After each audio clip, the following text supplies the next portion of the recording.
اللہ دے رسول تے نبی اللہ دے حکم تو بغیر کچھ نہیں کرتے، جو کچھ فرماندے نے جو فعل انہاں تو صادر ہوندے نے وہ اللہ دے حکم نال ہوندے نے۔ ہن جڑا رسول دا طریقہ ہے وہ بھی اللہ دا حکم ہے، ادھر رب نے حکم دیتا ہے تو رسول دے طریقے تے چلو، نال رسول نو آپ طریقہ بھی سمجھائے ایویں۔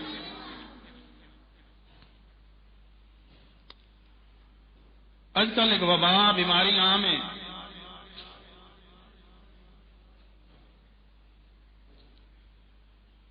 اے جی جیو اور جینے دو کی پالیسی پہ عمل کرو، مطلب یہ لیندے نہیں کسی نو کچھ نہ آکھو،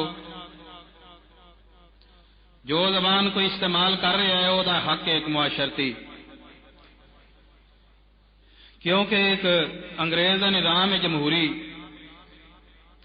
جہد آزادی رائے دا اظہار رائے دی آزادی ہے، اپنے رائے دا اظہار کوئی بھی کر سکتا ہے، کسی طریقے تے انداز کر سکتا ہے، لہذا کوئی اپنی جویں زبان استعمال کرے پیا کرے انہوں کچھ نہ آکھو۔ یہ وبا تے بیماری اج کل عام ہے، لیکن اس بات دی نہ خدا نے اجازت دیتی ہے،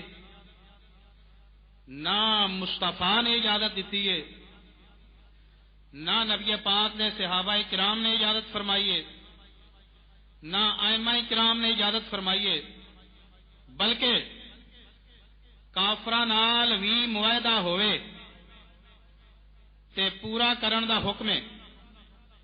لیکن ایک صحابی سن، انہوں دے سامنے دو صحابی نے،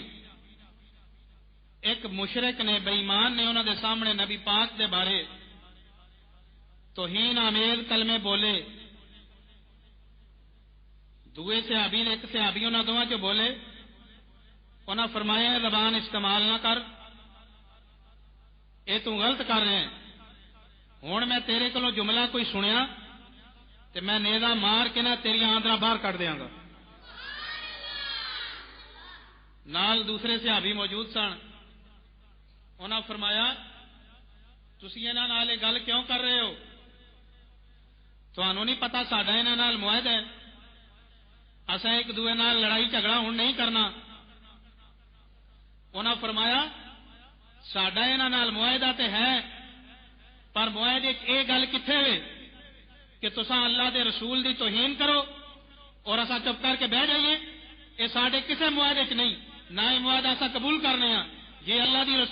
دے رسول دی توہین کرن گے اساں چپ نہیں رہاں گے، اساں انہاں تو بدلہ لواں گے۔ معلوم ہویا معاہدے بھی بے لاگ نہیں، معاہدے دی